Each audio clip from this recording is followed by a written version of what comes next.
नमस्कार, अब दुनिया की फटाफट बुलेटिन में आप सभी का स्वागत है और नजर डालेंगे आज के खास खबरों पर।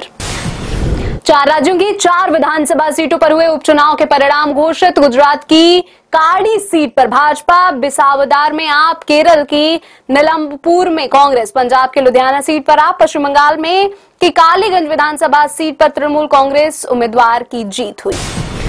भाजपा के गढ़ गुजरात में आम आदमी पार्टी ने विसावदार सीट बचाई। आप उम्मीदवार गोपाल इटालिया ने अपने निकटतम प्रतिद्वंदी भाजपा के किरीट पटेल को 17,554 वोटों से हराया।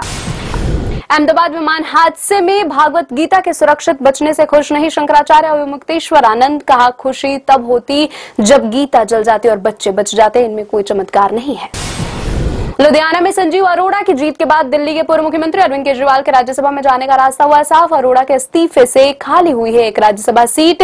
पंजाब से राज्यसभा जा सकते हैं केजरीवाल। हालांकि केजरीवाल ने कहा है, मैं राज्यसभा नहीं जाऊंगा। राष्ट्रपति भवन परिसर में आयोजित एक कार्यक्रम में रक्षा मंत्री राजनाथ सिंह ने कहा, कश्मीर में आतंकवादी हमले के बाद भारतीय सेना के ऑपरेशन सिंदूर के सभी उद्देश्य पूरे हुए। बिहार के पूर्व मुख्यमंत्री लालू प्रसाद यादव का एक बार फिर राष्ट्रीय जनता दल का अध्यक्ष बनना तय।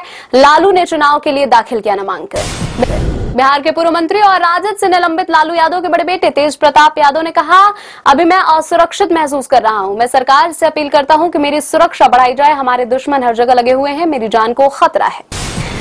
मध्य प्रदेश के मुख्यमंत्री डॉक्टर मोहन यादव ने कहा, कांग्रेस ने हमेशा डॉक्टर बी.आर. अम्बेडकर का अपमान किया और उन्हें उनके जीवन काल में कोई भी लोकसभा चुनाव जीतने नहीं दिया।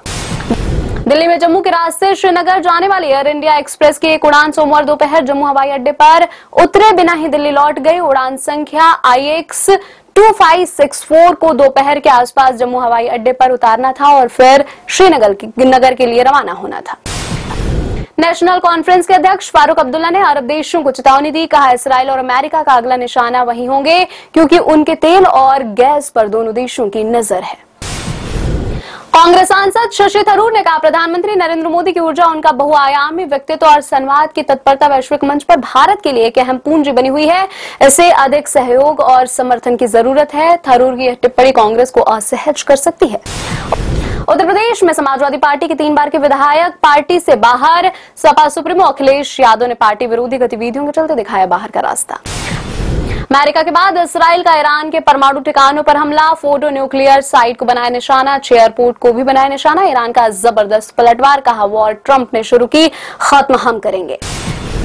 ईरान इसराइल युद्ध में अमेरिका की एंट्री पर रूस ने जताया एतराज। का ईरान पर अमेरिकी हमले का कोई आधार नहीं, ईरान की मदद करने का भरोसा। होर्मुज़ जल डमरू मध्य बंद करने की तैयारी में ईरान। उत्तराखंड हाईकोर्ट ने राज्य में अगले महीने होने वाले पंचायत चुनाव पर रोक लगाई, जो कि अगले आदेश तक प्रभावी रहेगी। राज्य में 10 और 15 जुलाई को 2 चरणों में होने वाले थे पंचायत चुनाव। हिमाचल प्रदेश के सिरमौर जिले के एक सरकारी स्कूल में शिक्षक ने ही किया 24 छात्राओं का यौन शोषण। स्कूल प्रशासन की शिकायत पर पुलिस ने आरोपी शिक्षक को किया गिरफ्तार। भारत के भाला फेंक स्टार खिलाड़ी नीरज चोपड़ा ने कहा, इस सत्र के लिए उनका लक्ष्य टोक्यो में होने वाले विश्व चैंपियनशिप में शीर्ष स्थान हासिल कर स्वर्ण पदक जीतना है। मैरी की बमबारी के बाद पश्चिम एशिया में तनाव बढ़ने से स्थानीय शेयर बाजार में खासी गिरावट दर्ज की गई। सेंसेक्स 511 अंक की गिरावट के साथ 81,897 अंक पर हुआ बंद। निफ्टी भी 141 अंक गिरकर 24,972 अंक पर हुआ बंद। दिलजीत दोसांझ की फिल्म सरदारजी 3 का ट्रेलर हुआ रिलीज। ट्रेलर में दिखी पाकिस्तानी एक्ट्रेस हानिया आमिर की झलक। पाकिस्तानी कलाकारों पर बैन के बावजूद हानिया की पंजाबी फिल्म में नजर आने पर भड़के यूजर्स। मेकर्स ने बताया, भारत में रिलीज नहीं होगी फिल्म। विजय देवरकोंडा के खिलाफ SC/ST एक्ट के तहत दर्ज हुआ केस। बीते दिनों एक इवेंट में दिलजीत ने आतंकियों से की थी आदिवासियों की तुलना। एक्टर ने कहा था, आतंकवादी आज भी वैसे ही लड़ते हैं जैसे 500 साल पहले आदिवासी लड़ा करते थे। ये थी आज की फटाफट बुलेटिन। वैसे ही ताजा अपडेट्स के लिए बने रहे हमारे साथ, यानी कि विजिट करें अब दुनिया पर।